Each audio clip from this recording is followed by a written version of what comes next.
हाँ, हेलो प्यारे बच्चों, welcome to the 12th lecture of fluid mechanics. Last class में हम लोग सरफेस टेंशन से रिलेटेड क्या क्या बात कर लिए थे।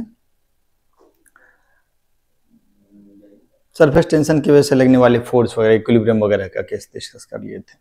अच्छा, अब हम लोगों को ना थोड़ा एक चीज पढ़ना है, excess pressure inside the liquid.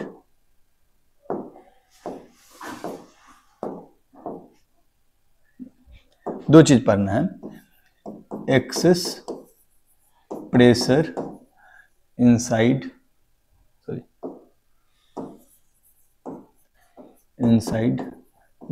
the liquid drop।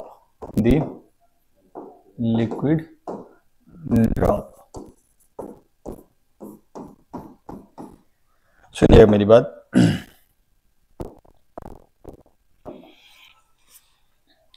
जैसे एक लिक्विड है, लिक्विड ड्रॉप, ठीक, भरा हुआ। एक बात बताओ, इसको अगर हम बीच से काटे, एकदम बीच से काटे, बिल्कुल इसका आधा, मतलब रेडियस इसका मान लेते हैं आर, रेडियस इज आर, एकदम बीच से इसको दो पार्ट में करें तो राइट हाफ पे ये यहां पर तो बाउंड्री है ना, तो ये जो राइट हाफ है उसको सरफेस टेंशन अंदर खींच रहा होगा, है ना। राइट हाफ पे यहां पे सरफेस टेंशन अंदर खींच रहा होगा, ऐसे नहीं लगा रहा होगा।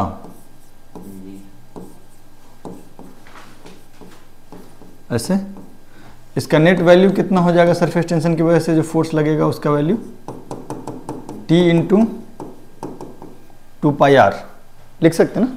अगर T इज सरफेस टेंशन हो तो 2πr लेंथ पे लग रहा होगा सरफेस टेंशन की वजह से लगने वाला फोर्स। ये जो एरो दिखा रहे हैं ये क्या है, force due to surface tension. वो पूरा छोटा छोटा फोर्स होगा, T into D L, T into D L, T into D L, total मिल जाएगा कितना हो जाएगा T इंटू 2πr।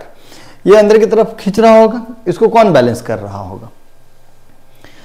ये अंदर और बाहर दोनों में एक प्रेशर का डिफरेंस होगा। बाहर में प्रेशर कितना होगा, कुछ P नॉट, और अंदर में प्रेशर कितना, P not is atmospheric pressure, अंदर में प्रेशर जो होगा वो हो जाएगा P इन। ठीक है सर। अब एक बात बताओ, लिक्विड के प्रेशर की वजह से इस जगह पे फोर्स किधर लगेगा? छोटा सा एरिया ले ले तो परपेंडिकुलर डायरेक्शन में लगेगा, सेंटर से मिलता हो, सॉरी,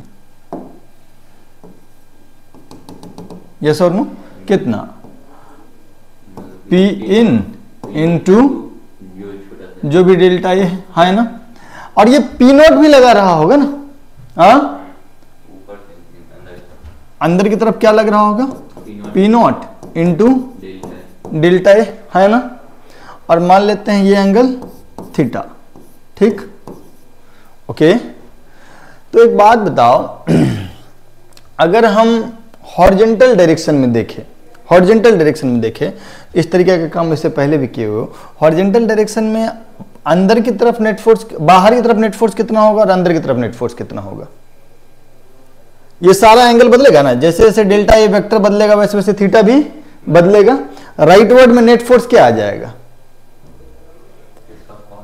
कॉस कंपोनेंट। जब हम ये सारे सरफेस एरिया का कॉस कंपोनेंट लेते चले जाएंगे तो क्या मिलेगा, एक प्रोजेक्टेड एरिया मिलेगा। इससे पहले भी हम लोग बात किए हुए हैं फ्लूइड में, है ना। तो माने अगर हम तुमसे ये बोले कि इस वाले का हॉरिजॉन्टल कंपोनेंट कितना होगा, इधर की तरफ फोर्स कितना होगा, तो क्या बोलोगे तुम? P in into delta A cos theta का summation of delta A cos theta will be pi are square. ये 2πr स्क्वायर का प्रोजेक्टेड एरिया जो परछाई होगा, है ना। तो ये हो जाएगा P in into pi are square, और इधर की तरफ जो फोर्स होगा इसका हॉरिजॉन्टल कंपोनेंट वो क्या हो जाएगा, P not into pi are square. और सरफेस टेंशन इधर कितना फोर्स लगा रहा है, T इंटू, और ये इक्विलिब्रियम, ये तो हम लोग क्या लिखेंगे जरा बताओ तो, T into 2πr plus P not into pi are square is equal to P in into pi are square. Pi are cancel कर दें तो 2t बराबर p in minus p not into r, yes और no. तो p in minus p not is equal to 2t by r, is equal to 2t by r. ठीक, ये अंदर का प्रेशर माइनस बाहर का प्रेशर, इसी को हम लोग क्या बोलते हैं, एक्सेस, इसी को हम लोग क्या बोलते हैं, प्रेशर। तो delta p excess is how much, 2t by r, how much, 2t by r inside a liquid drop, drop को अंडरलाइन करना है। ठीक है सर, लिख लीजिए इसको।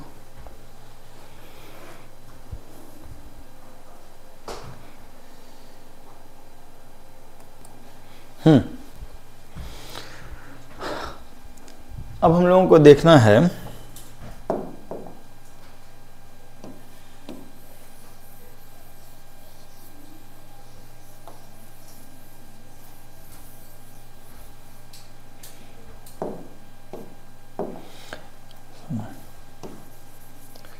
excess pressure inside the liquid bubble, excess pressure inside the liquid bubble। ठीक, bubble क्या होता है,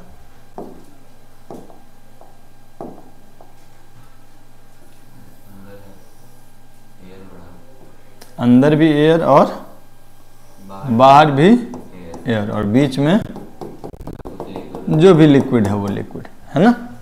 और ये जो थिकनेस है लिक्विड का, लेयर का थिकनेस नेग्लिजिबल। ठीक है, ये रेडियस आर है। अब हम यहाँ के प्रेशर को कह रहे हैं पी इन, और आउटसाइड वाले प्रेशर को हम लोग बोल रहे हैं पी आउट, पी नॉट। ठीक है, इच्छा क्या है, P in minus p not बराबर व्हाट, क्या करें तुम बताओ।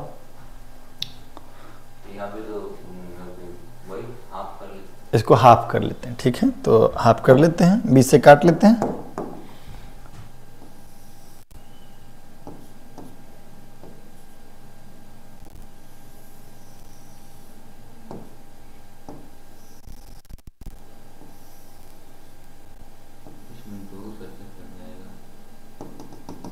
बिल्कुल बिल्कुल,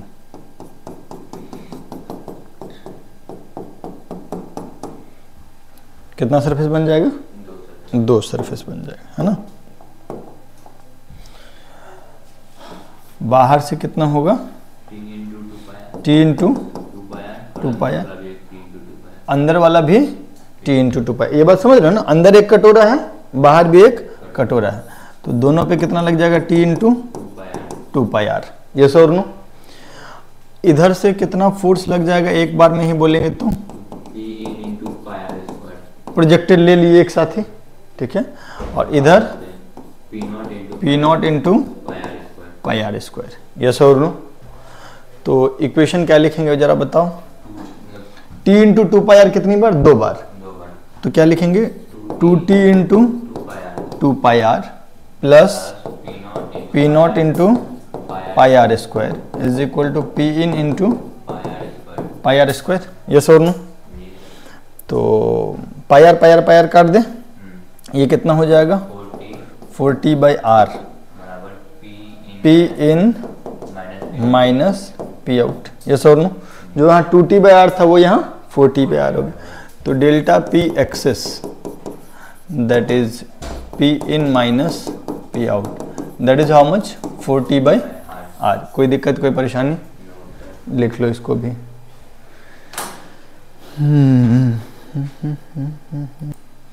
अरे इसमें ये तो मतलब थोड़ा बहुत देखोगे तो प्रेशर खाली फ्लूइड का है, बाकी तो ये मोल कंसेप्ट, गैस स्टेट जो भी कह लो उसका भी है। क्या बोल रहा है सो बताओ, 2 बबल है नहीं, ये दोनों मिला और फिर एक तीसरा बबल बन गया नहीं, ये R1, ये R2 और ये R, है ना। तो दोनों मिलेगा तो क्या नंबर ऑफ मोल तो कंजर्व रहेगा, और टेम्परेचर कह ही रहा है कांस्टेंट है, तो पी भी equal to N R T होता है, नहीं तो N into T conserve constant रहेगा ना, है ना, बोलो N1 T1 plus N2 T2, T तो सेम ही है, मैंने basically N1 T plus N2 T बराबर जो भी N इंटू टी होगा, यही ना नया वाला जो आएगा वही ना। तो बेसिकली हम ऐसा लिख सकते हैं ना, P1 V1 plus P2 V2 is equal to P final V final. पहले इस बात से एग्री हो जाओ, बोलो नंबर ऑफ मोल कंजर्व रहेगा, टेम्परेचर तो कांस्टेंट ही है, तो ऐसा लिख सकते हैं। तो अब हो गया, काम खत्म है। P1 V1 कितना हो जाएगा, P naught plus 4T by R1 into 4/3 pi R1 cube. नहीं, इसके अंदर प्रेशर कितना होगा, P naught plus 4T by R1, यहाँ पे कितना होगा P naught plus 4T by R2 into 4/3 pi R2 cube, है ना। ये क्या हो जाएगा, P naught plus R into 4/3 पाई R का क्यूब, यस और नो। और फिर उसके बाद गणित होगा इसके बाद, है ना। वो गणित तुम अगर चाहो तो 15-20 सेकंड कर लो, आंसर हम लिख देंगे। फिर आप अगर किए होंगे तो ये आया होगा, है ना। एनीवे, एक और सवाल क्या है कि दो बबल है, दोनों आसपास आ जाता है। जैसे कि एक बबल है, इसका रेडियस है R2 और दूसरा बबल है, इसका रेडियस है R1, ठीक है। अभी दोनों जो है कांटेक्ट में आ जाता है। तो कांटेक्ट में आएगा अगर, तो फिर हमको जरा बताओ कि शेप कैसा होगा। ऐसा होगा या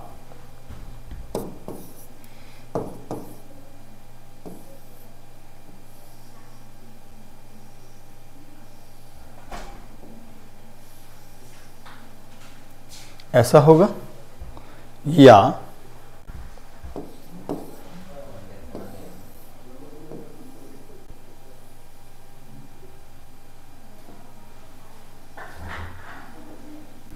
ऐसा होगा। तीनों में से कैसा शेप होगा। मैं दोनों कांटेक्ट में आया, कांटेक्ट में आया तो बाउंड्री जो होगा, बाउंड्री कैसा होगा, है ना। देख के जो समझ में आ रहा है वो सही है। R1 is smaller, R2 is larger.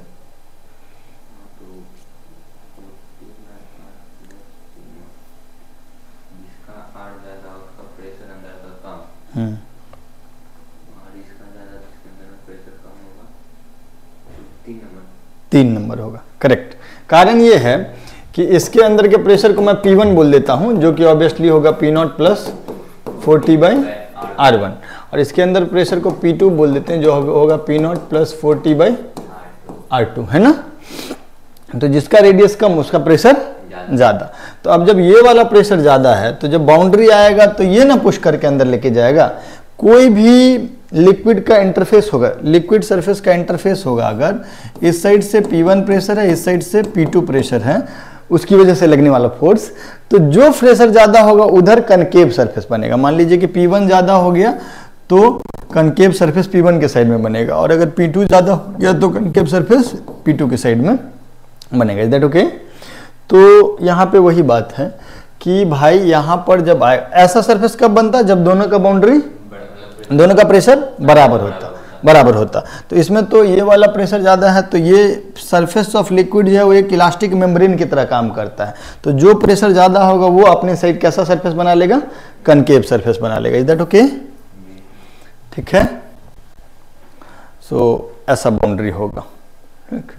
दोनों के मिलने के बाद, अरे मेन क्वेश्चन ये नहीं है, मेन क्वेश्चन कुछ और है। अभी थोड़ा देर एक और इसमें सवाल है। सवाल ये है कि दो लिक्विड है, लो लिक्विड ड्रॉप था,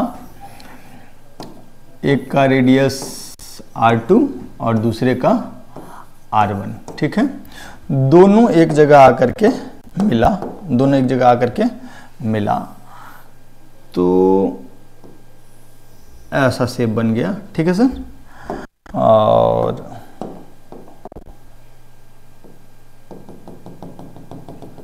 ये एक ऐसा बाउंड्री बन गया। ये जो बाउंड्री बना ना, इसका रेडियस ना तो R1 होगा ना तो R2 होगा, इसका रेडियस होगा कुछ R, ठीक है। इसका रेडियस क्या होगा? अब आपसे पूछा जा रहा है कि what is the value of R, R का वैल्यू क्या है, ठीक है, करके बताइए। सुनिए मेरी बात, आप एक बार बताओ, इधर है P2, इधर है P1, ठीक है, सॉरी, इधर है P1 और इधर है P2। P1 ज्यादा है, P1 माइनस P2, अगर हम देखेंगे इस साइड से फोर्स लगेगा P1 into projected area that is pi are square, इस साइड से लगेगा P2 into projected area that is P2 into pi are square. उसको बैलेंस कौन कर रहा होगा? यही वाला बाउंड्री पे जो सरफेस टेंशन का फोर्स लग रहा होगा, वही ना? नहीं, तो क्या होगा? P1 minus P2 into pi are square projected area is equal to T into 2 pi r, कितनी बार? 2 बार, है ना। बबल है तो 2 इंटरफेस होगा, एक यहाँ पे होगा, एक इस साइड में होगा, ठीक है। तो फिर वही बात हो गया कि P1 minus P2 is equal to 4T/R। अच्छा, P1 माइनस P2 होगा कितना? P1 का वैल्यू क्या होगा? P0 प्लस 4T/R1, और P2 का वैल्यू कितना हो जाएगा? P0 plus 4T/R2। तो P1 माइनस P2 अगर करेंगे तो ये वैल्यू कितना हो जाएगा? 4T/R1, 1/R1 minus 1/R2 is equal to 4T/R। ठीक, तो R बराबर हो जाएगा R1 R2 divided by R2 minus R1। Is that okay?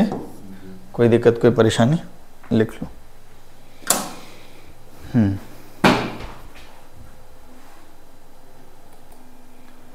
सुनिएगा, एक टर्म होता है सरफेस एनर्जी।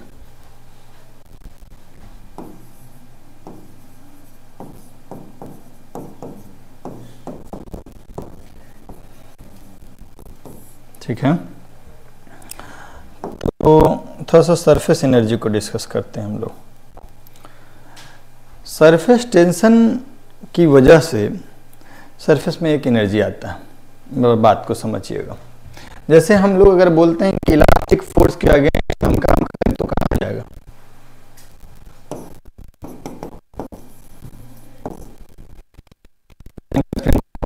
ठीक है, अगर हम धीरे धीरे धीरे धीरे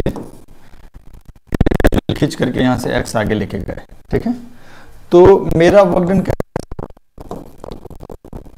एफ एक्सटर्नल का वर्क डन पॉजिटिव हुआ, है ना, नेगेटिव।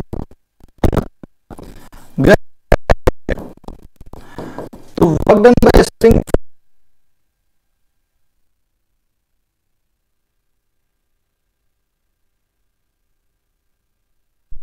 और potential energy final minus potential energy initial. मेरे स्प्रिंग फोर्स जो वर्क किया उसका negative is change in potential energy where initial potential energy is 0। नहीं समझे? इलास्टिक फोर्स जो भी वर्क कर रहा है उसका नेगेटिव कहाँ स्टोर हो जा रहा है? पोटेंशियल एनर्जी में। Is that okay? ठीक है, तो ये चीज तो आपको पता है। तो सिमिलर काम जो है इसमें भी होता है।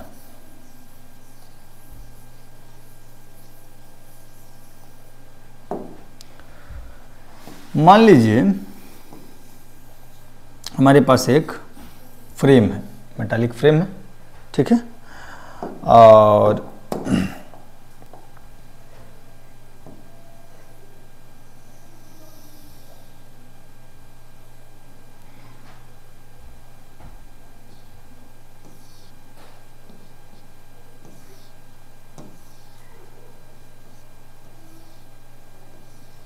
इसमें एक सोप फिल्म हम डाल दिए, ठीक है सर, सोप फिल्म डाल दिए हैं, तो 2 लेयर होगा नहीं, अगर आप देखिएगा ध्यान से तो देयर विल बी 2 लेयर्स नहीं,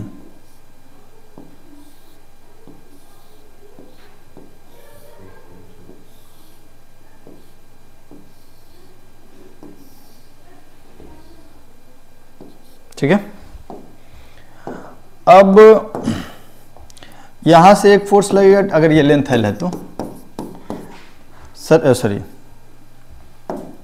सरफेस टेंशन जो फोर्स लगाएगा, सरफेस टेंशन एक फोर्स लगाएगा अंदर की तरफ, यहां और यहां दोनों से, कितना T इंटू एल, और यहाँ से T इंटू एल लगाएगा पक्का। अब इधर की तरफ जो फोर्स हम लगाएंगे एक्सटर्नल फोर्स, वो इसके बराबर होगा। अगर हम इसको अगर हम थोड़ा खींचना चाह रहे हैं तो हम इधर से एक एक्सटर्नल फोर्स लगा करके हम इसको यहाँ से डेल्टा एक्स आगे खींच दे रहे हैं, इसे हम डेल्टा एक्स आगे खींच दे रहे हैं। तो एक्सटर्नल फोर्स जो होगा वो किसके बराबर होगा, T into L plus T into L, yes और नो। तो F एक्सटर्नल बराबर 2T इंटू एल, है ना। अब अगर हम सोचो कि इस एक्सटर्नल फोर्स को डेल्टा एक्स खींच दिए, डेल्टा एक्स डी एक्स जो भी कह लो, तो डेल्टा डब्ल्यू क्या हो जाएगा, डेल्टा डब्ल्यू क्या हो जाएगा 2TL इंटू डेल्टा एक्स, है ना, बोलो। सरफेस एरिया हम देखें कितने से सरफेस एरिया इंक्रीज हो गया, L इंटू डेल्टा एक्स इधर भी इंक्रीज हो गया, L इंटू डेल्टा एक्स उधर भी इंक्रीज हो गया, तो कितना सरफेस एरिया इंक्रीज हो गया 2L डेल्टा एक्स, कितना इंक्रीज हो गया 2L डेल्टा एक्स।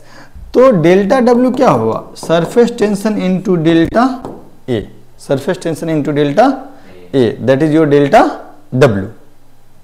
नहीं समझे, इस साइड कितना एरिया इंक्रीज किया, L इंटू डेल्टा एक्स, उस साइड भी L इंटू डेल्टा एक्स, तो कितना एरिया बदल गया, L into delta x multiplied by 2।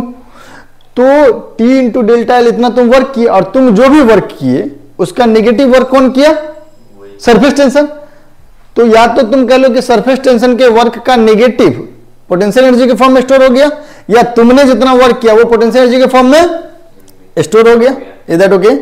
तो मेरे कहने का मतलब ये है कि ये जो डेल्टा डब्ल्यू है, energy stored, surface energy stored, surface energy stored is equal to T into delta A, surface energy stored is equal to T into delta A, given that कि टेम्परेचर में कोई चेंज नहीं आएगा। नहीं तो फिर क्या होगा कि कुछ एनर्जी इंटरनल एनर्जी के फॉर्म में भी चले जाएगा, ठीक है ना।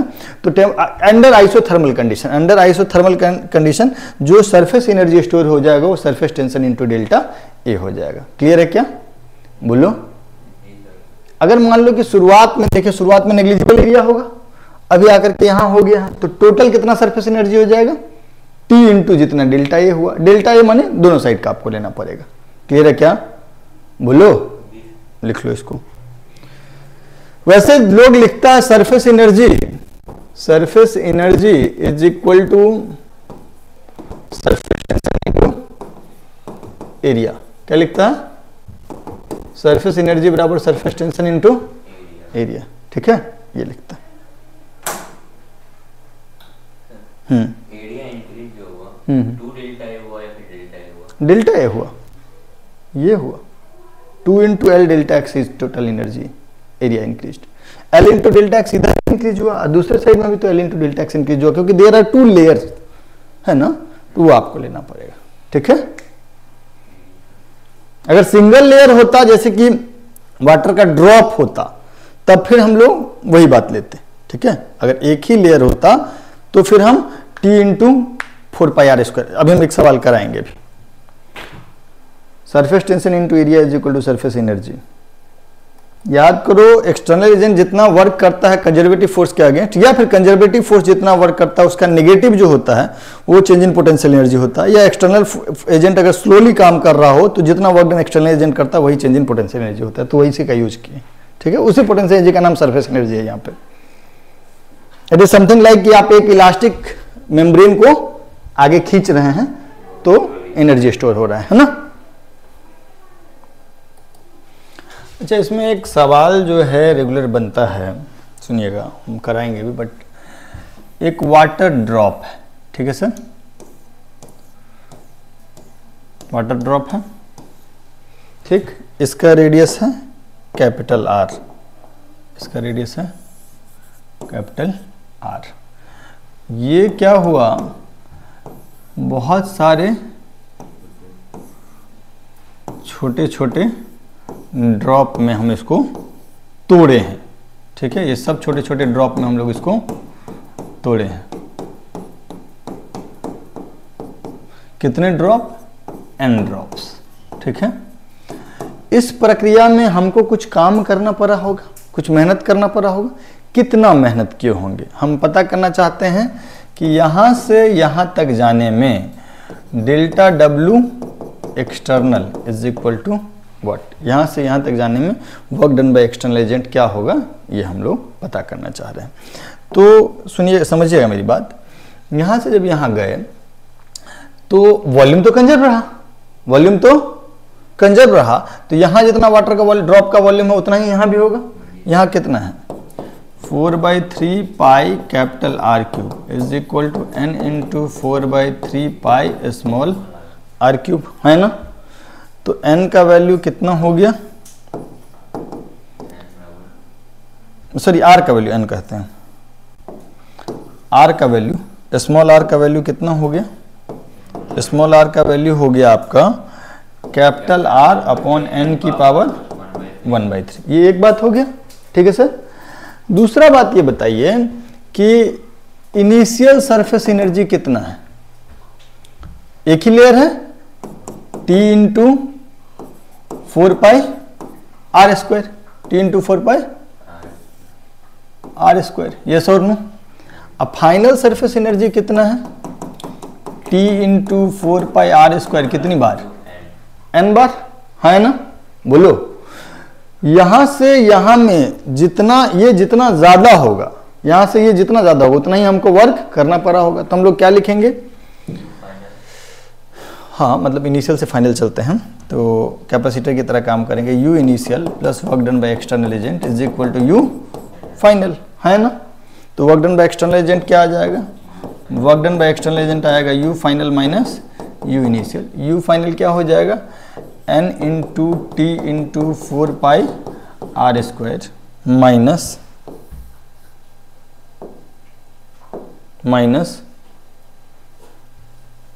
T into 4 pi are square. यही हो जाएगा work done by external agent. Is that okay. Small are की जगह पे कैपिटल आर के टर्म में वैल्यू ला करके रख देंगे, ठीक है। अच्छा, यहीं पे अगर मान लो कि ढेर सारे छोटे ड्रॉप मिल करके बड़ा ड्रॉप बनाएगा तो कुछ एनर्जी लिबरेट भी होगा। वो एनर्जी हो सकता है इसके टेम्परेचर को बढ़ाने में यूज हो जाए, एक अलग सवाल बन सकता है ना। अगर हम यहीं पे लिख देंगे इफ एन स्मॉल ड्रॉप्स कोलिसिस, कोलिसिस का मतलब क्या होता है, स्पेलिंग तो अब आर्यन रहता तो बताता,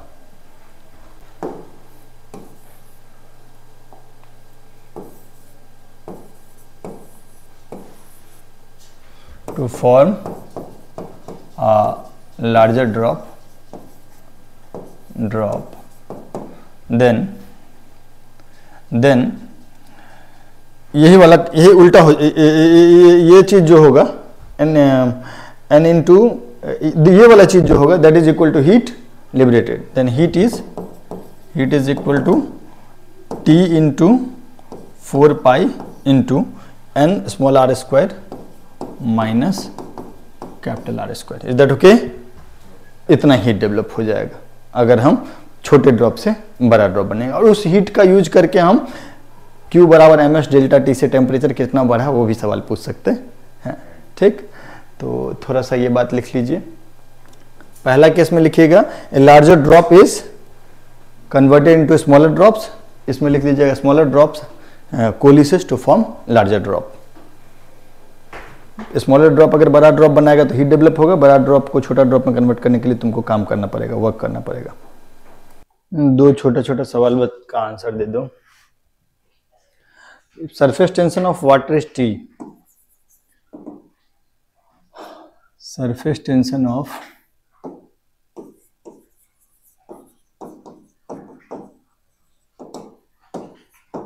water is equal to T. Find work done in forming a water bubble of radius R.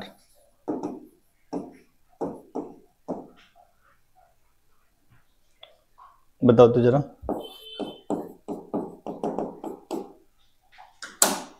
क्या होगा?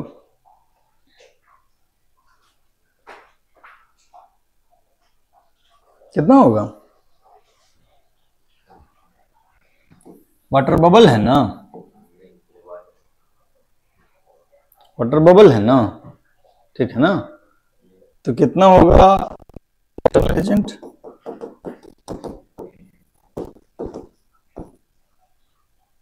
ये दो गुना दो ना, there are two surfaces of liquid air interface, नहीं हाँ सॉरी, लिक्विड एयर का दो इंटरफेस है, तो अंदर का सरफेस एक इलास्टिक सरफेस ऐसा बिहेव करेगा, बाहर भी एक इलास्टिक सरफेस, अंदर वाले का एनर्जी कितना T इंटू 4πr², बाहर वाले का भी T इंटू 4πr², तो 2T इंटू 4πr² एनर्जी तुमको यूज करना पड़ेगा, तब जाकर के वो बबल तुम बना पाओगे। ठीक है सर, सुनिएगा।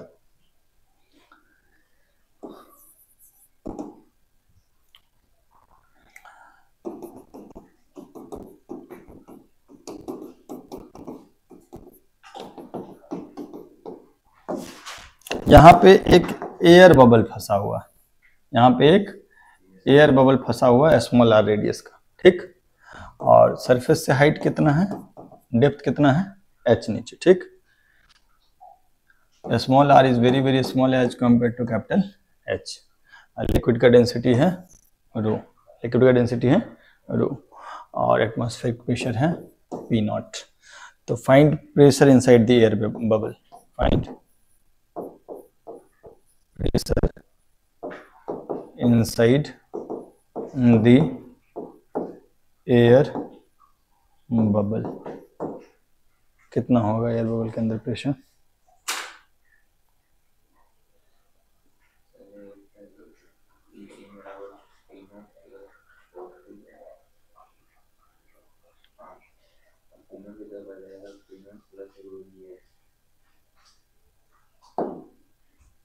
क्या कह रहे हो आंसर, क्या कह रहे हो? यहाँ पे P0 है, यहाँ का बाहर का प्रेशर हो जाएगा P0 प्लस ρg H, और फिर अंदर जाएंगे तो P0 plus ρg H plus, देखो बबल और ड्रॉप से नहीं समझो, अब जब अंदर में एयर बबल होगा तो इंटरफेस कितना होगा?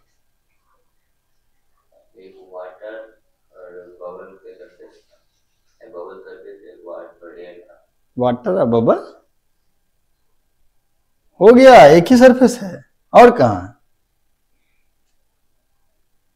एक ही ना है, वाटर है अंदर में एयर है, how many surfaces are there? One ही ना, इंटरफेस का यहां से आएंगे अंदर तो सीधे क्या मिलेगा? एयर मिलेगा, बीच में कहां कुछ मिलेगा? कुछ नहीं मिलेगा। तो कितना बाउंड्री क्रॉस किए? एक। तो यहां पे अगर हम क्रॉस सेक्शन बनाना भी चाहते तो एक ना बनता, तो T इंटू 2πr ही आता ना, तो इसीलिए यहाँ पे एक्स्ट्रा कितना आ जाएगा 2T/r।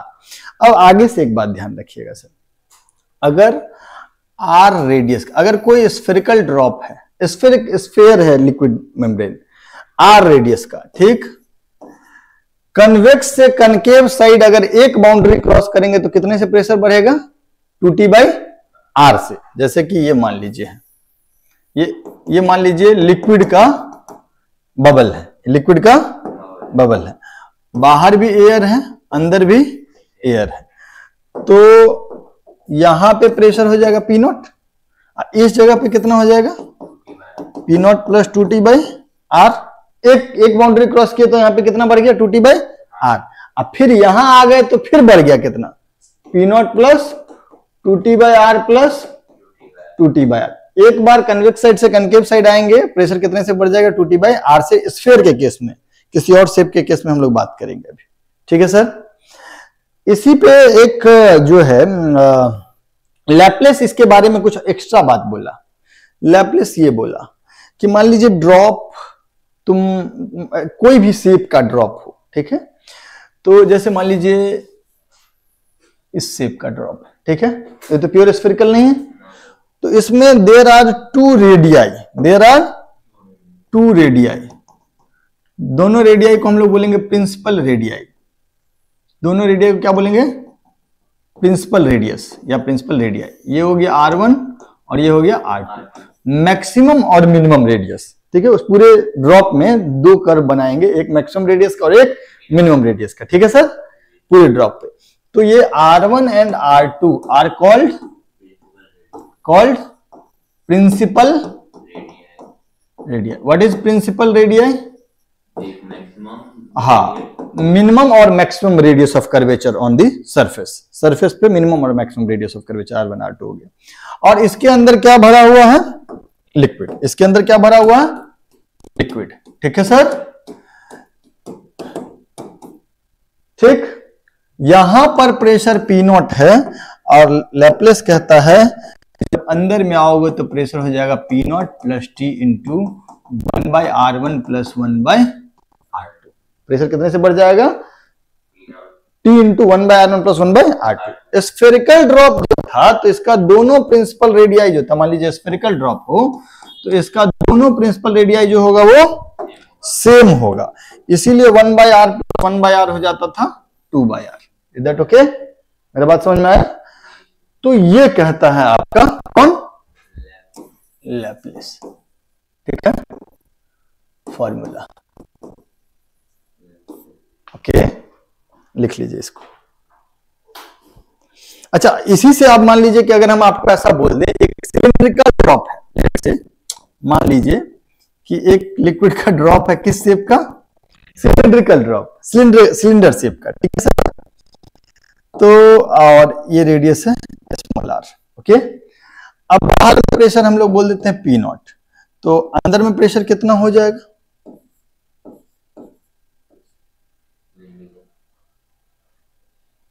देखो, इसमें दो कर्व बनाएंगे, एक कर्व तो ऐसे ही बन जाएगा, उसका रेडियस r, और दूसरा जो फ्लैट होगा वो सबसे बड़ा रेडियस है कितना? इनफाइनाइट। अरे स्ट्रेट लाइन का रेडियस कितना होता है? इनफाइनाइट। स्ट्रेट लाइन का रेडियस ऑफ कर्वेचर कितना होता है? इनफाइनाइट। तो इस जगह और एक कर्व तो ये हो गया जो कि मिनिमम रेडियस का है, अब बाकी जो हो गया ये मैक्सिमम रेडियस का है। तो R1 बराबर हो गया R एंड R2 बराबर 10 टू लिख देते, ठीक है ना। तो यहां पे प्रेशर क्या हो जाएगा? P naught plus T into 1/R plus 1/इंफिनिटी। 1/इंफिनिटी का कोई मतलब नहीं है, तो हो जाएगा P naught plus T/R। Is that okay?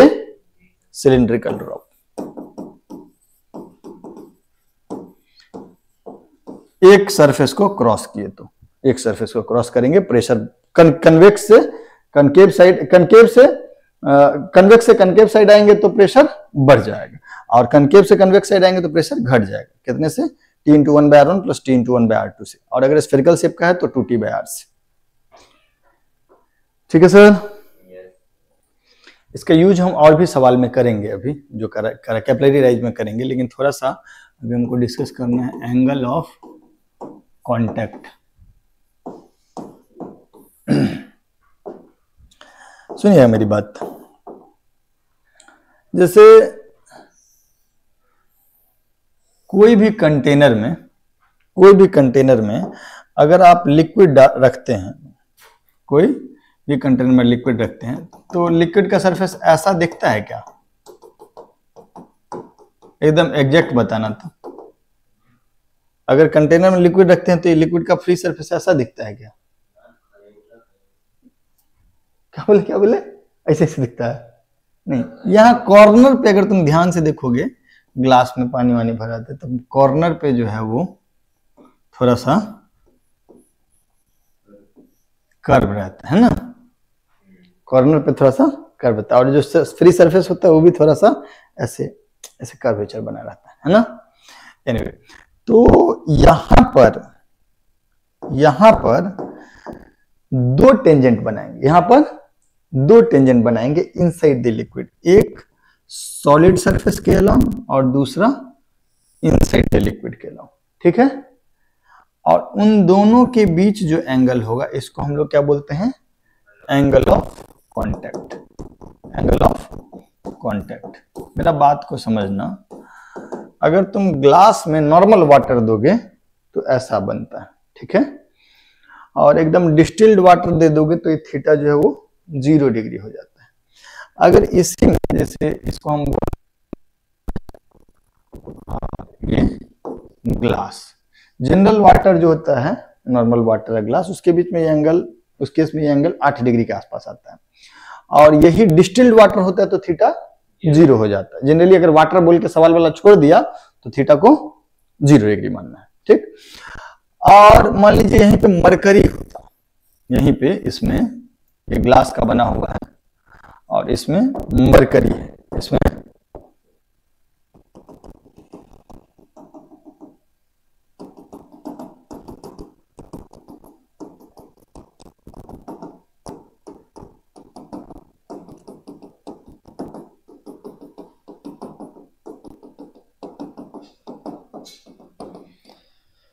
ये मरकरी का, ग्लास में मरकरी बना हुआ है तो सरफेस ऐसा बनता है। यहां पे अगर दो टेंजेंट बनाओगे ना तो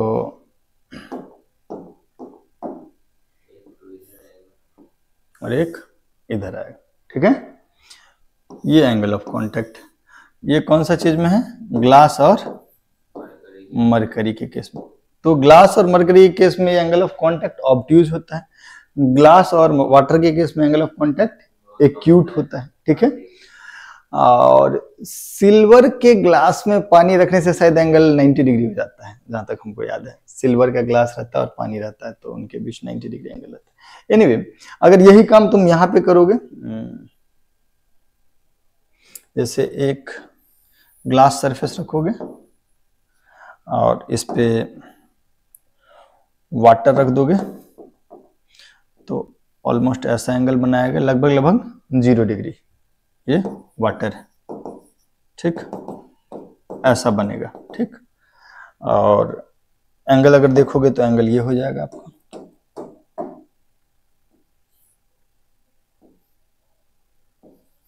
ठीक है।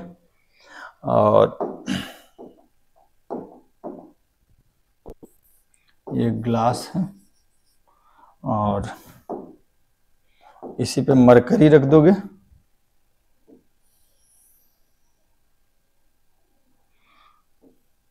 Mercury,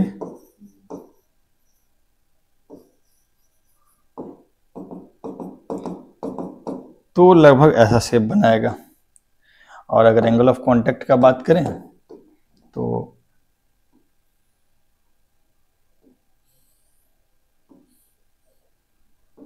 this the angle of contact, जो कि ऑब्ट्यूज है, ठीक है सर।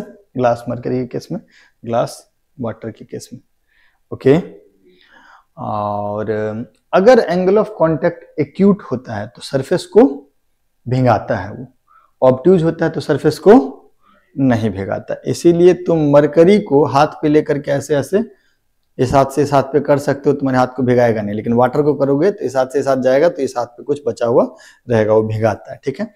तो if angle of contact, if angle of contact is acute,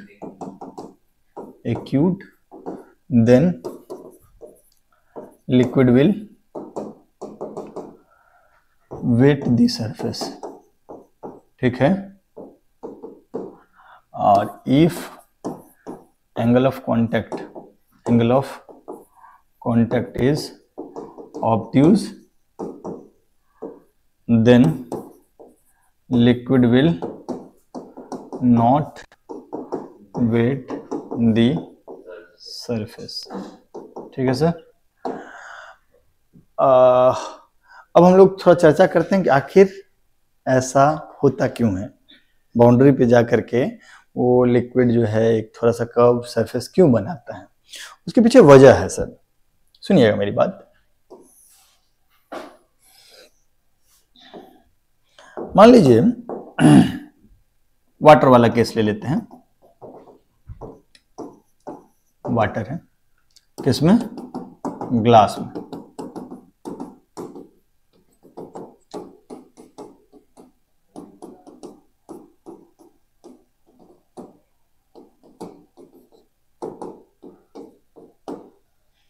किसमें है, ग्लास में। तो यहां पर अगर तुम देखोगे, यहां पे जो लिक्विड का मॉलिक्यूल है उस पर क्या क्या सरफेस, क्या क्या फोर्स लगेगा। एक तो लिक्विड लिक्विड के बीच फोर्स लगेगा जिसको हम लोग बोलेंगे एफ कोहेसिव। क्या बोलेंगे, एफ कोहेसिव। कोहेसिव होता है सेम टाइप के लिक्विड के बीच में। और एक लिक्विड और ग्लास के बीच में फोर्स लगेगा जिसको हम लोग बोलेंगे एफ एडहेसिव। F adhesive. ठीक है सर। ये भी सही बात है कि थोड़ा ना थोड़ा इसका अपना वेट भी होगा, ठीक है, कुछ, हाँ, और कुछ एयर भी लगा रहा होगा। दोनों को हम थोड़ा देर के लिए नेग्लेक्ट करते हैं। अब इन दोनों का अगर मान लीजिए कोहेसिव फोर्स ज्यादा हो गया एडहेसिव फोर्स से, तो रिजल्टेंट कोहेसिव की तरफ ज्यादा झुका हुआ होगा। और एडहेसिव फोर्स अगर कोहेसिव से ज्यादा हो गया तो रिजल्टेंट एडहेसिव फोर्स की तरफ ज्यादा झुका हुआ होगा। ग्लास और वाटर के केस में कोहेसिव फोर्स कम होता है और एडहेसिव फोर्स ज्यादा होता है, तो एफ नेट जो है वो इधर आता है। This is F net, this is F net. Okay, ये नेट फोर्स है, ठीक। और हमको पता है कि फ्री सरफेस ऑफ लिक्विड जो होता है, जो भी नेट फोर्स है उसके परपेंडिकुलर होता है फ्री सरफेस ऑफ लिक्विड, है ना। टेंजेंशियल डायरेक्शन में कोई फोर्स हो ही नहीं सकता है इक्विलिब्रियम में, है ना। तो फिर ये जो होगा that will be our tangent to the free surface, to the free surface of liquid. ठीक है क्या। और जब मरकरी ग्लास का केस आता है तो ये कोहेसिव फोर्स बहुत ज्यादा हो जाता है। अब कोहेसिव फोर्स ज्यादा होता है तो रिजल्टेंट झुक के किधर आ जाता है,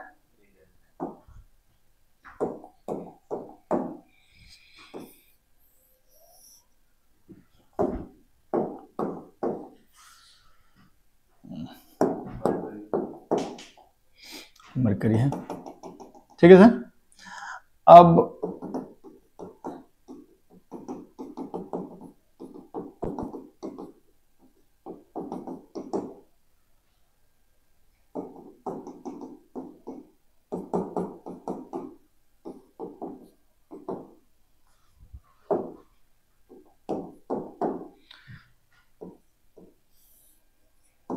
एफ कोहेसिव ज्यादा, एडहेसिव कम, तो रिजल्टेंट जो आएगा वो किधर आएगा,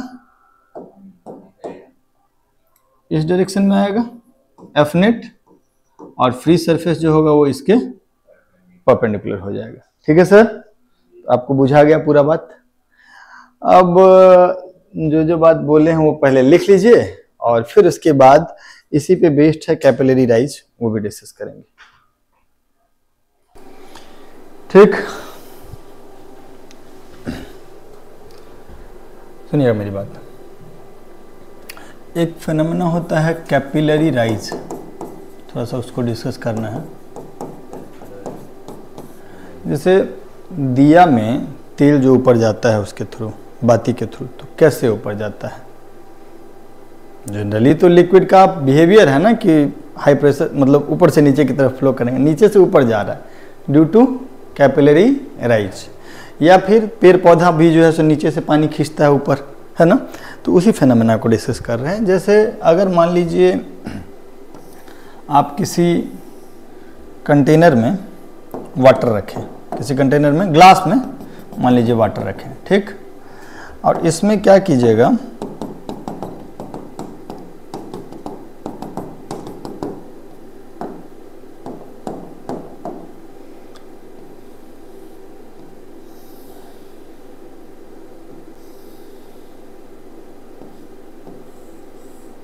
इसमें एक ट्यूब डाल दीजिएगा, ठीक।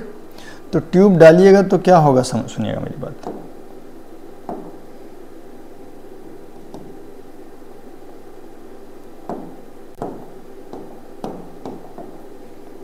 आपको यहाँ पे कुछ लिक्विड ऊपर आता हुआ दिखेगा, ठीक है। यहाँ पर तो खैर थोड़ा एंगल बनाएगा ही, लेकिन ये ऊपर आता हुआ दिखेगा। कब? जब ये वाटर है और ग्लास है, ठीक है। यही काम अगर आप उसमें कीजिएगा ना,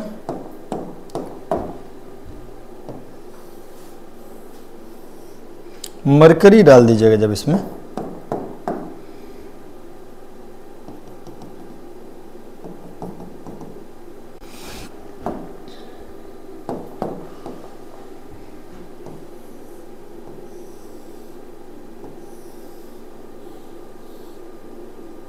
इसमें मरकरी डाल दीजिएगा तो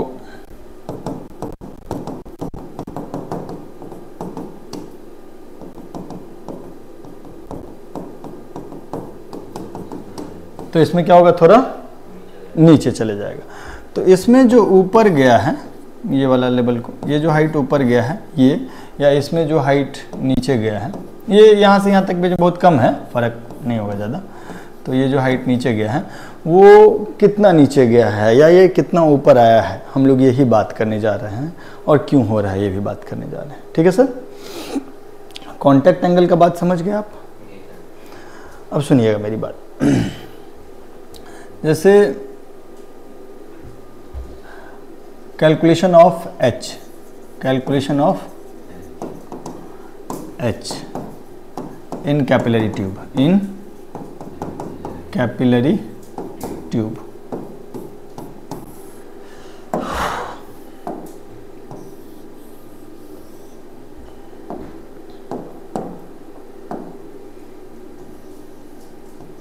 ये कैपिलरी ट्यूब है, ठीक है। और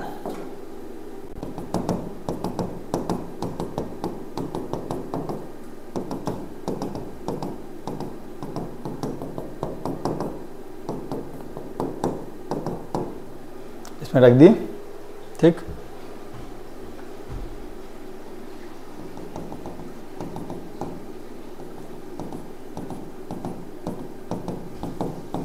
यहाँ पे थोड़ा सा कर्व होगा, ठीक।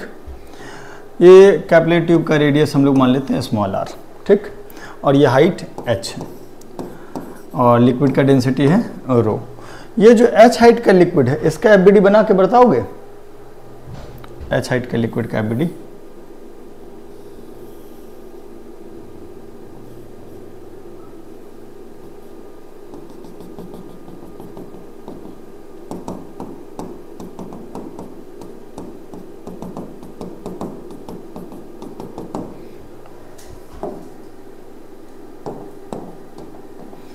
सरफेस टेंशन की वजह से फोर्स इधर लगेगा एंगल थीटा पे। अगर कांटेक्ट एंगल थीटा हुआ तो theta is angle of contact अगर हुआ तो ऊपर की तरफ लगेगा T इंटू 2πr, है ना, T इंटू 2π ये स्मॉल r, ठीक है। लगेगा ना कितना एंगल पे, थीटा एंगल पे। और नीचे की तरफ फोर्स क्या लग जाएगा, नीचे की तरफ फोर्स क्या लग जाएगा, mg। mg का वैल्यू क्या लिखेंगे, डेंसिटी इंटू वॉल्यूम। वॉल्यूम लगभग कितना हो जाएगा, πr² h and that into g, है ना। बोलो तो क्या लिखाएगा सो बताओ, T इंटू 2πr cos थीटा, नहीं इसका vertical component, that is equal to rho into πr² h into ji. Yes और नो। तो पाई से पाई कैंसिल आउट हो गया, r से r भी कैंसिल आउट हो गया, तो ये कितना हो जाएगा 2t cos theta divided by rho are g, 2t cos theta divided by rho are g, that is your height h, that is your height h, is that okay?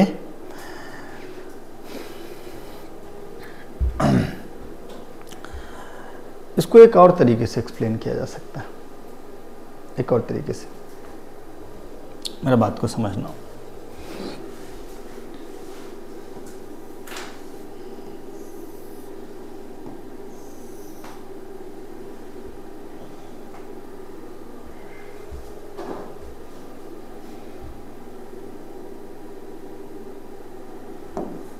अच्छा एक बात यहाँ ध्यान देना, हम लोग इस वाले वॉल्यूम को नेग्लेक्ट किए। कौन सा वॉल्यूम को? ये जो थोड़ा सा वॉल्यूम था उसको नेग्लेक्ट किए। नेग्लेक्ट नहीं करने से क्या होगा? अगर नेग्लेक्ट नहीं करना होगा तो क्या होगा? तो हम एक स्पेशल केस डिस्कस कर सकते हैं। If theta is equal to 0 degree, तब हम ये वाला वॉल्यूम कैलकुलेट कर सकते हैं। नहीं, यहाँ पे ये जो आंसर आया है क्या है? Neglecting the volume of meniscus. Meniscus मतलब समझ रहे हो? ये वाला जो वॉल्यूम है, ठीक है, उससे ये आंसर आया है। मान लो कि अगर हम ऐसा ले लेते कि थीटा 0 डिग्री है, थीटा 0 डिग्री है,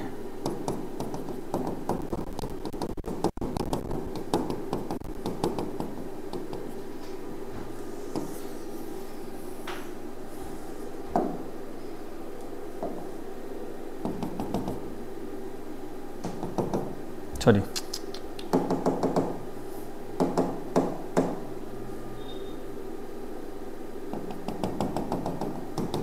ठीक है। मान लीजिए थीटा 0 डिग्री है और इस हाइट को हम लोग h मान लिए, इसको हम लोग h मान लिए, ठीक, यहाँ तक को। तो ये पूरा जो बन जाएगा एक हेमिस्फीयर बन जाएगा और ये रेडियस भी r हो जाएगा और ये भी r। तो यहाँ से यहाँ तक सिलेंडर का वॉल्यूम क्या हो जाएगा? Pi are square into are. ये पूरा सिलेंडर का वॉल्यूम हो जाएगा pi are square into are. उसमें से 2/3 पाई आर क्यूब हटा लें तो मिनिस्कस वाले का वॉल्यूम कितना हो जाएगा? Pi are square into R. Cylinder का वॉल्यूम यहाँ से -2/3 पाई आर क्यूब। ये क्या हो गया? मिनिस्कस में जो लिक्विड है उसका वॉल्यूम और दैट इंटू डेंसिटी। तो ये पूरा मास हो गया इंटू जी, तो इसका वेट हो गया। अब plus rho into pi are square H into G, है ना। अब वो किसके बराबर हो जाएगा?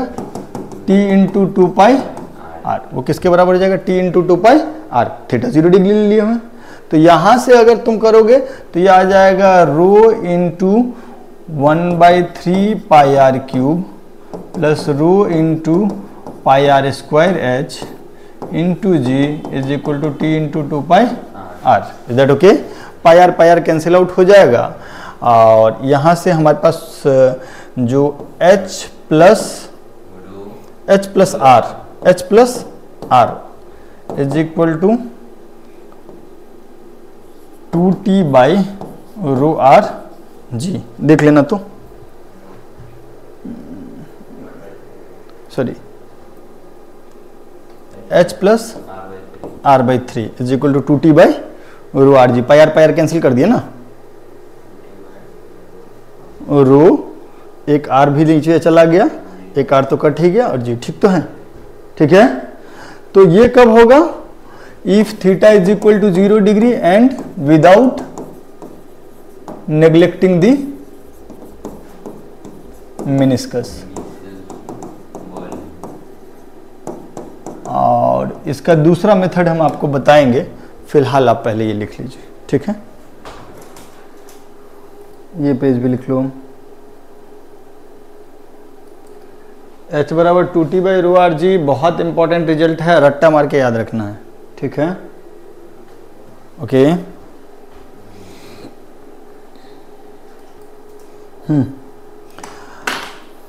इसको दूसरे तरीके से भी समझ सकते हो, प्रेशर मेथड से भी समझ सकते हो।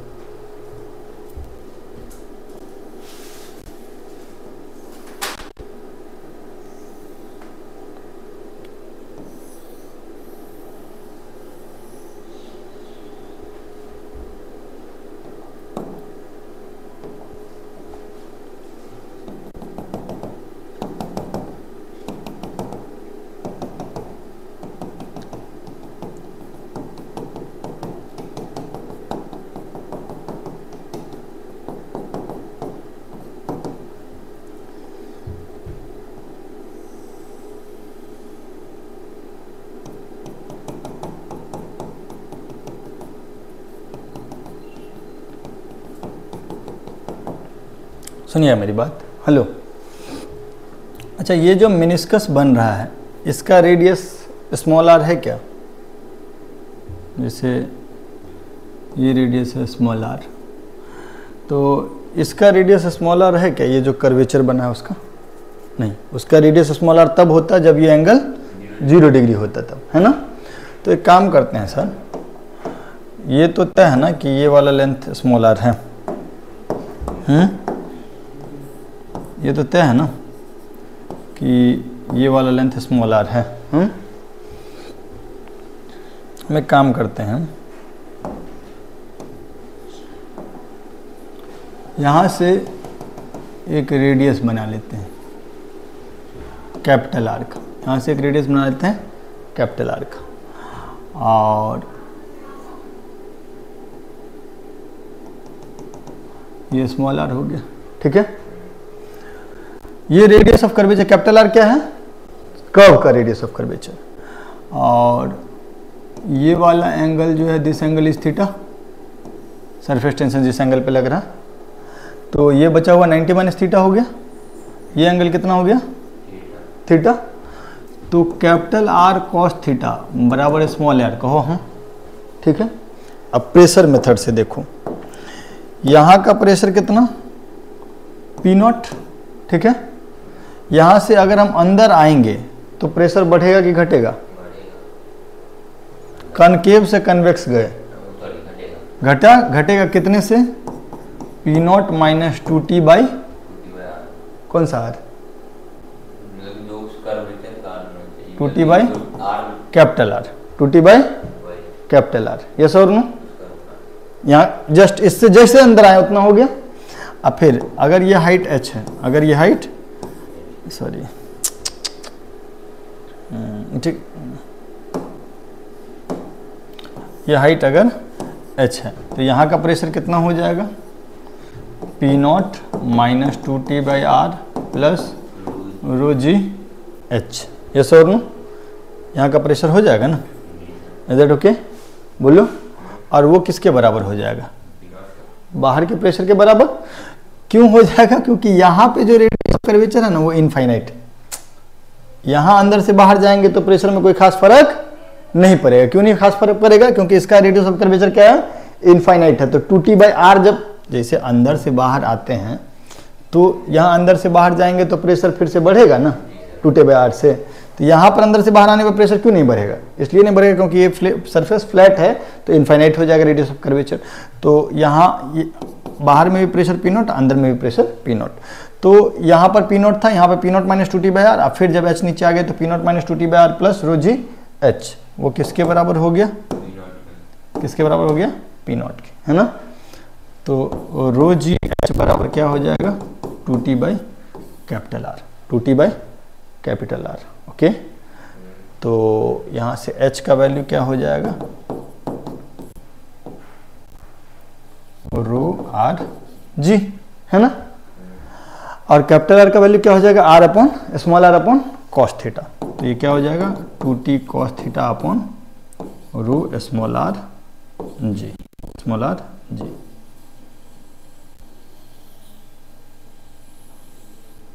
ठीक, इज दैट ओके?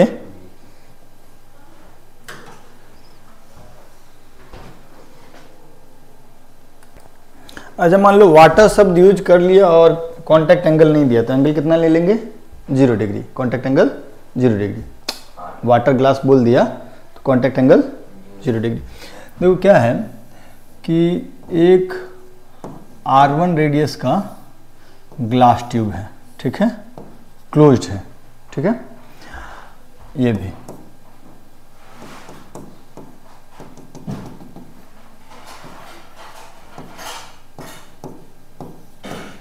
और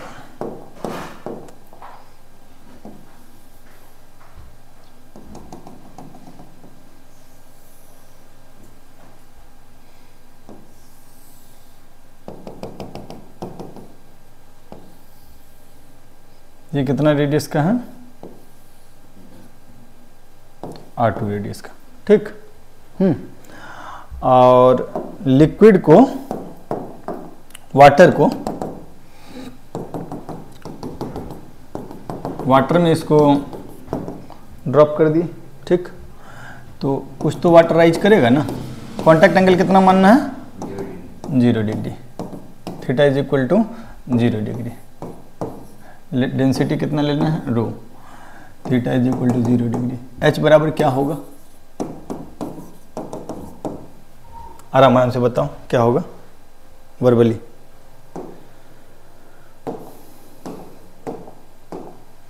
बाहर वाला सरफेस टेंशन एक फोर्स लगाएगा कितना? T इंटू T इंटू 2 पाई R2, और यहाँ पर फिर कितना लगाएगा? T इंटू 2 पाई R1, और ये दोनों सरफेस टेंशन का फोर्स ऊपर की तरफ होगा T इंटू 2 पाई R2, और ये T इंटू 2 पाई R1, और ये दोनों सरफेस टेंशन का फोर्स क्या करेगा? लिक्विड के वेट को बैलेंस करेगा। तो किसके बराबर हो जाएगा? Rho into pi R2 square minus pi R1 square into H into G, क्योंकि लिक्विड तो इतना ही वॉल्यूम में है। तो pi R2 square minus pi R1 square into H volume of liquid हो गया, इंटू डेंसिटी मास हो गया, इंटू जी, ठीक है। तो यहाँ से अब पाई पाई काट देते हैं, नहीं 2T R2 प्लस R1, पाई पाई कट जाएगा। यहाँ पे क्या बच जाएगा? Rho R2 plus R1 into R2 minus R1 into H into G, है ना। सो H का वैल्यू कितना हो जाएगा? 2T upon rho R2 minus R1 into जी। यस और नो? तो इसको लिख लो थोड़ा जल्दी। दो बात बताना है। पहला तो जैसे इसमें आया, जैसे एग्जाम्पल के तौर पे लिक्विड है, वाटर, क्या है? वाटर। इसमें हम लोग एक ट्यूब डालें, इसमें हम लोग एक ट्यूब डालें, ठीक। ट्यूब कितना हाइट तक लिक्विड खींच पाया?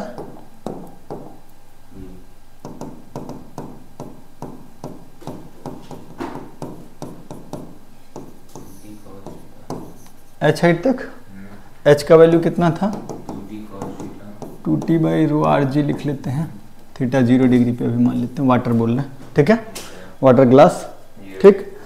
अब मान लो कि ये जो ट्यूब है उसका हाइट ही, ट्यूब का जो लेंथ है वही इससे कम है। मान लीजिए if length of tube, what will happen? मान लीजिए नीचे में इसको थोड़ा देर के लिए मिटा दो, ठीक है। What will happen if length of tube is smaller than h,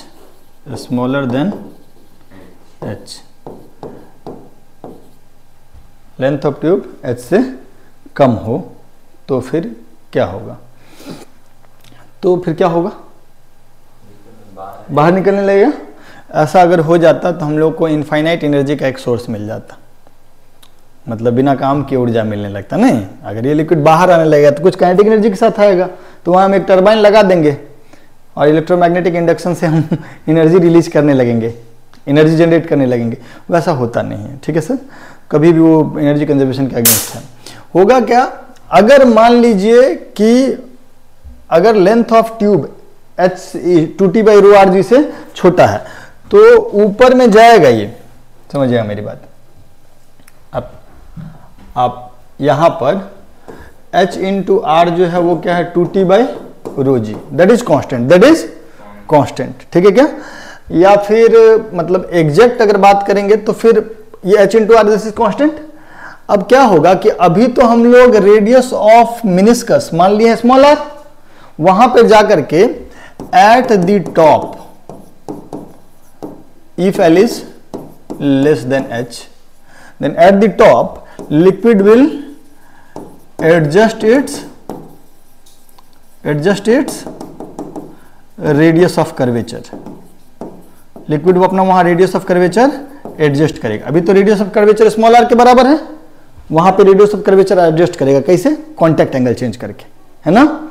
और फिर तब क्या हो जाएगा, तब फिर वहां पे हो जाएगा H इंटू कैपिटल R, जो भी सॉरी जो भी हाइट हुआ, L into capital R is equal to H into small r। अब ये कैपिटल R क्या है? Small r upon cos theta. Angle accordingly adjust कर लेगा, जो पिछला क्वेश्चन में आया था। समझ में आया बात? तो यहाँ पे अभी तो एंगल ऑफ कांटेक्ट कितना लिए हुए हैं हम? 0 डिग्री। अभी थीटा कितना लिए हुए हैं? 0 डिग्री। अब जैसे ही अगर वहां पर कम हुआ लिक्विड का कैपिलरी का लेंथ ही 2T/ρRg से कम होगा, तो टॉप पे जाकर के ये क्या करेगा? 0 डिग्री के बदले कोई और एंगल बना लेगा। कोई और एंगल बना लेगा तो यहां पे क्या आ जाएगा? H का वैल्यू 2T cos θ/ρRg, उतना ही लेंथ में। मेरा बात समझे कि नहीं? माने इसी H के बराबर क्या हो जाएगा? 2T cos θ/ρRg।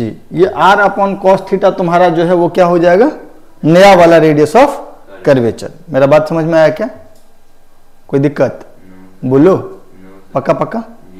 तो ये बात है कि यहां पे लिख लेना, water will not form fountain at the top, water will not form fountain at the top, rather angle of contact and radius of free surface, radius of curvature of free surface will be adjusted at the top, है ना।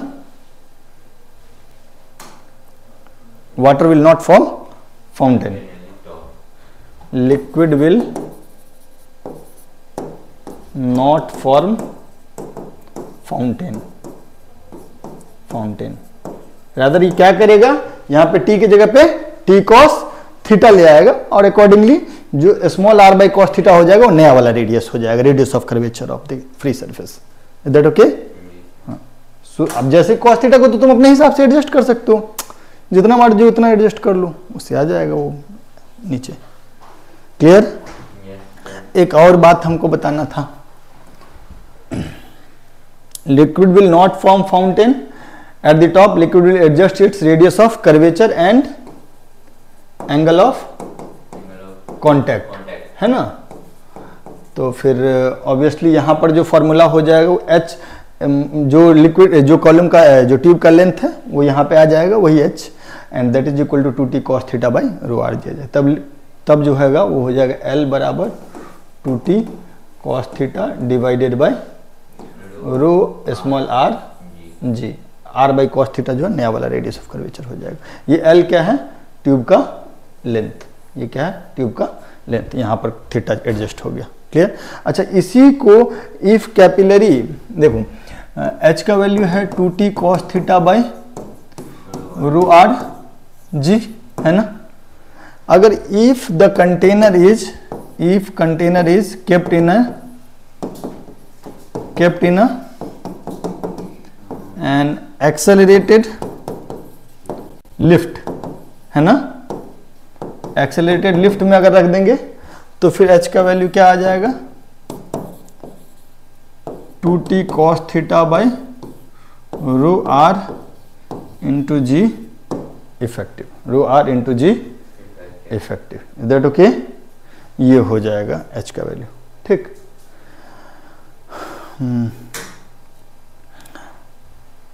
और अच्छा मान लो free fall हो जाएगा तो जी effective क्या हो जाएगा? 0, G minus G. Free fall में G minus G, that G effective का मतलब समझे?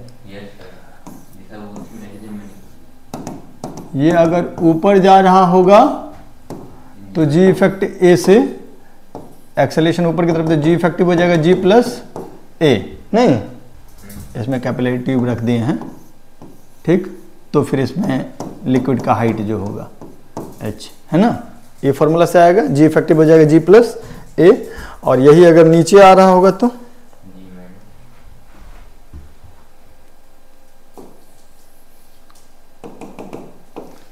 एक्सेलरेशन इसका नीचे की तरफ हो गया तो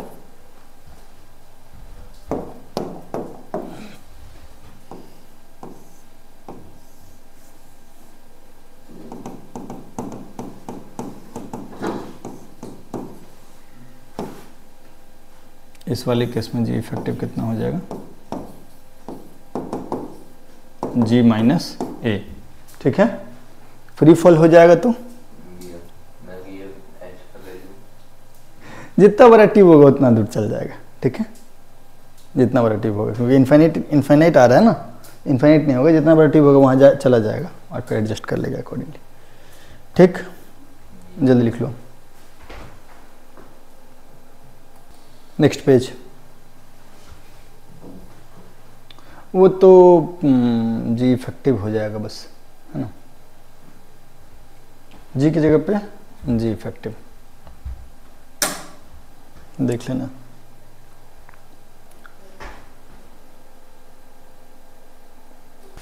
एक और सवाल कर लो।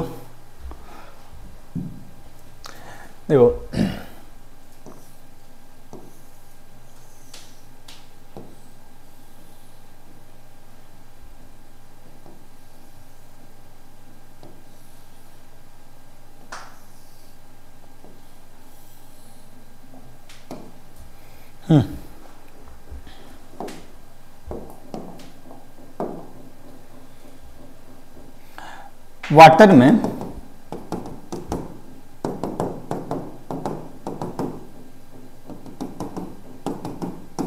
वाटर में हम दो इसको डुबाएं, ठीक है, दो प्लेट को डुबाएं।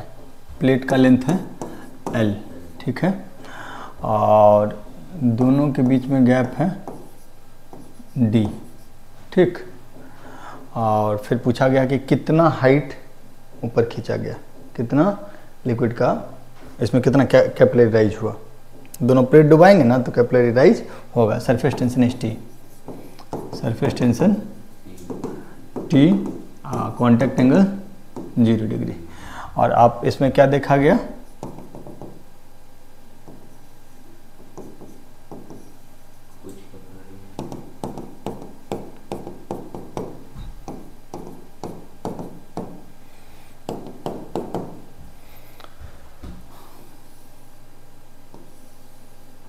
ऐसे, ठीक है। तो कितना राइज हुआ, ये जो राइज हुआ ये कितना हुआ, ये सवाल पूछ रहा है। H बराबर वाट। कैसे करेंगे सो बताओ। अब देखो यहां पर दिख रहा है बाउंड्री, तो होगा यूं कि एक मिनट रुक जाओ,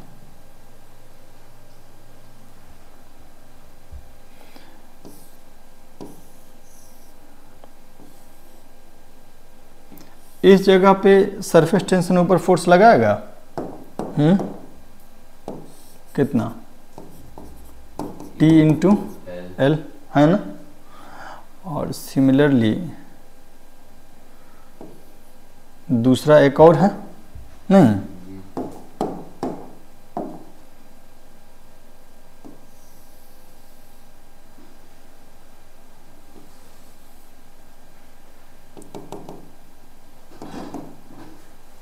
नहीं,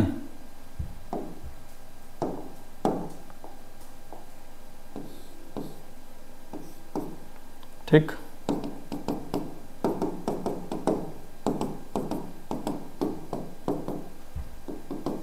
ऐसे तो यहां पर भी तो ऊपर की तरफ फोर्स लगेगा, कितना, T इंटू L, है ना। और ये दोनों T इंटू L क्या करेगा, वेट ऑफ लिक्विड को बैलेंस करेगा, है ना। तो क्या हो जाएगा, 2TL is equal to rho L H D। ये D बहुत कम है H के रिस्पेक्ट में, तो ये लगभग एक क्यूबिकल वॉल्यूम हो जाएगा। इधर D, ये H और इधर L, ये लेंथ L, फिर हाइट H और विड्थ D, इतना वॉल्यूम का, नहीं तो LHD into G, density into volume mass हो गया। समझ में आया बात कि नहीं। ये जो क्यूबॉइड है, ये जो क्यूबॉइड है, ठीक, इसका लेंथ हो गया, ये वाला चीज़ हो गया h, और इधर है l, और ये विड्थ हो गया d। ठीक है सर, तो वॉल्यूम हो गया h l d इंटू जी। तो यहाँ से l l कैंसिल आउट हो गया, h का वैल्यू कितना हो जाएगा, h का वैल्यू कितना हो जाएगा 2t by rho l g. Yes और नो, कोई दिक्कत, कोई परेशानी?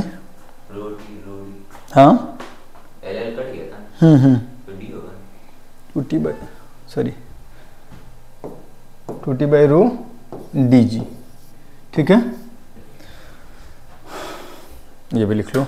यहाँ पे सरफेस टेंशन ख़त्म होता है। ठीक, तो फ्लूइड में अब विस्कोसिटी बच गया है, 15 मिनट का पढ़ा दें, हाँ, या फिर नेक्स्ट लेक्चर में कर लेते हैं। ठीक है, चलो आज की कहानी है ख़त्म करते हैं, बाय बाय।